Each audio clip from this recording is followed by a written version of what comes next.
But are we screw-ups? What do you mean? I mean, we're 34. 33? We don't even have this basic stuff figured out. We're not screw-ups. We have a cardboard window.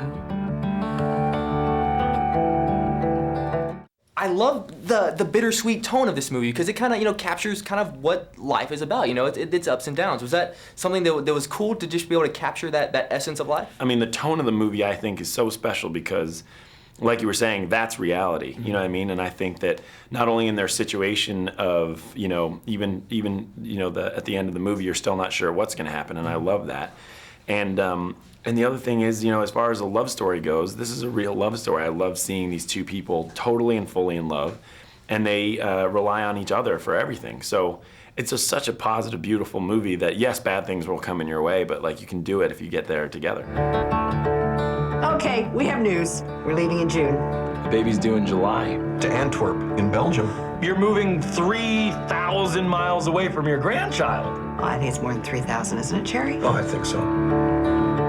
We don't have to stay here. Well, where'd we go?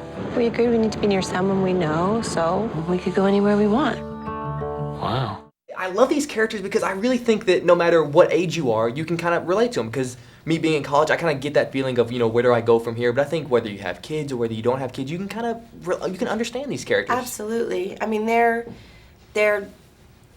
looking at their lives and having a moment, I think because of the baby, where they take a step back and they reassess what's going on and reevaluate where they are. And I think we all have those moments throughout our lives, and I think we continue to have those moments. I have been searching all of my days. Now I'm wondering what we're doing. Did you look at the itinerary? I stapled it to the inside of your jacket. Many a road, See? I've been walking on. Look at you! You're so fat! Oh, good. I was almost out. Does this mean you guys will finally get married? I almost left Lowell about a dozen times. Kids don't know that. Well, I have been quietly. And what if something happens to one of us and just makes us go crazy? All we can do is be good for this one baby. We don't have control over much else. I gotta say, I want to talk about the characters in your films because the couples in your films, because when you look at kind of the unhappy couple from American Beauty and then the unsatisfied couple from Revolutionary Road and then now kind of the unsure couple, do you ever feel that the films are kind of companion pieces to one another, that you're looking at relationships from different angles? Yeah, I mean, I think that all my movies and ones, not just the ones you mentioned, have people in the middle of them who are trying to find a better life, trying to find how to get themselves through where they are to somewhere better, and I think that's the case here.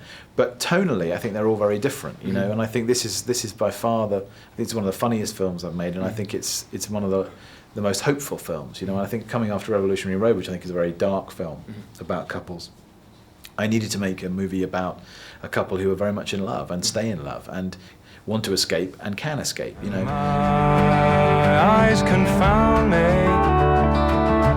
and it's just too bright. We brought you something. They gave us a stroller. What's wrong with strollers? I love my babies. Why would I want to push them away? Now there are such great secondary characters in this movie. You guys go from one city to the other. Did you just kind of learn from one group and take it to the next group and then learn from that and go on to the next city? Yeah, and it was also such a nice relief because so much of the movie was just John and myself, which was wonderful, but they were very intimate scenes, and then we loved the script so much that we couldn't wait till, oh my God, that's right, Allison and Jim are coming to do the Lily and Lowell stuff, and I can't wait for that whole speech. I can't wait to have Jim do that whole speech about the mammals and losing the water, and it was that time where there's so much fun reaction to do in this movie, or the scene with Ellen and Roderick in the big bed, and I had the best day. I could have listened to that scene for many more days, and each time with a new group was better than the next. As the days keep turning into night. Want to get in the stroller? Sweetheart, listen to your heart.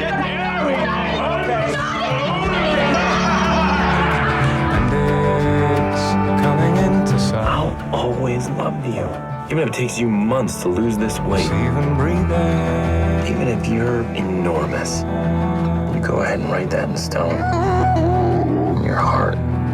Feel feels alright. I love what this movie says about home, the concept that there's not one set place for everybody. It's just wherever you stop and it's where you make it. Was that one of the things that really connected with you about this movie? 100%. I had just the greatest childhood, and I have an amazing family. And I'm living out here in LA, and that's 3,000 miles away, and my entire family's still back in Boston. And you still feel like a part of the home unit, no matter where you are, because it's about how much you love each other and how tight you are and how much you'll be there for each other. So I just think it's such an uplifting film in a very real way, and I think that there are uplifting films that look good and make you feel good, but this one just is just really hits home, I think, for people. Feels alright. You're still in school? Yes, I just finished my junior year. Damn you. Damn you and your youth.